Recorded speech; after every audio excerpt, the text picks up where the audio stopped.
K C. Venugopal, ഞാൻ ഈ പറയാൻ പോണ്ട കാര്യം നിങ്ങളൊന്ന് ചിന്തിച്ചിട്ട് ഞാൻ പറഞ്ഞത് ശരിയാണെങ്കിൽ നിങ്ങൾ അഭിപ്രായം ഒന്ന് പറയട്ടോ. കെ.സി. വേണുഗോപാലിനെ ഇപ്പോൾ മുഖ്യമന്ത്രിയായി പ്രഖ്യാപിച്ചു. അപ്പോൾ എന്ത് വേണം? നിലവിലെ ഏതെങ്കിലും ഒരു MLA രാജിവെച്ച് 6 മാസത്തിൻ്റെ അടുക്ക് അവിടെ തെരഞ്ഞെടുപ്പ് നടക്കണം.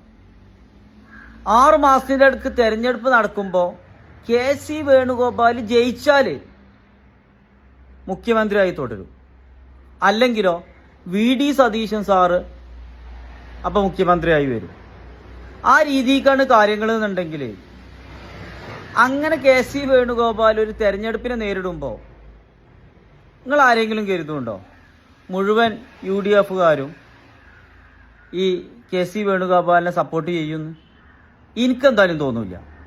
കാരണം കോൺഗ്രസ് തോറ്റാൽ ഒരു സീറ്റ് അങ്ങോട്ട് പോവും, ഭരണം പോവില്ലല്ലോ.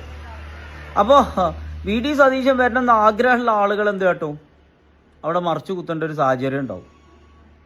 അത് പാർട്ടിയിൽ കൂടുതൽ പ്രശ്നങ്ങൾ വരാനും അങ്ങനെ അവിടെ പ്രതിപക്ഷം ജയിക്കുകയാണെങ്കിൽ ഓൽക്കൊരു മൈലേജ് കിട്ടുന്ന രീതിക്ക് കാര്യങ്ങൾ വരിക അല്ലേ? കെ.സി. വേണുഗോപാൽ 6 മാസത്തിൻ്റെ അടുക്ക് മത്സരിച്ച് നിലവിൽ MLA എന്നല്ലല്ലോ. അപ്പോൾ എന്ത് വേണം? തെരഞ്ഞെടുപ്പിനെ നേരിടണം. അപ്പോൾ VD സതീശൻ സാറിനെ സപ്പോർട്ട് ചെയ്യേണ്ട ആളുകളുണ്ടല്ലോ, ഓലി പറഞ്ഞ പോലെ തന്നെ കെ.സിക്കെതിരെ ചെയ്യും.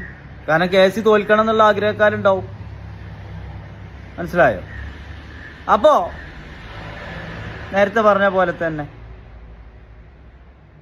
നമ്മുടെ രാഷ്ട്രീയ എതിരാളികൾക്കൊക്കെ നല്ലൊരു അവസരം, ഉഷാറായിട്ടുള്ളൊരു അവസരം ഉണ്ടാക്കി കൊടുക്കലും ഈ മാനം കെടുക എന്ന് പറഞ്ഞില്ലേ, അതൊക്കെ ഉള്ള അവസരം അങ്ങനെ ആകുമ്പോൾ വരിക. ഈ പറഞ്ഞത് ശരിയാണോ അല്ലേ എന്നുള്ളത് നിങ്ങൾ ചിന്തിച്ചിട്ട് നിങ്ങൾ അഭിപ്രായം ഒന്ന് പറയും. അപ്പം ഇങ്ങനെ ഏറെക്കുറെ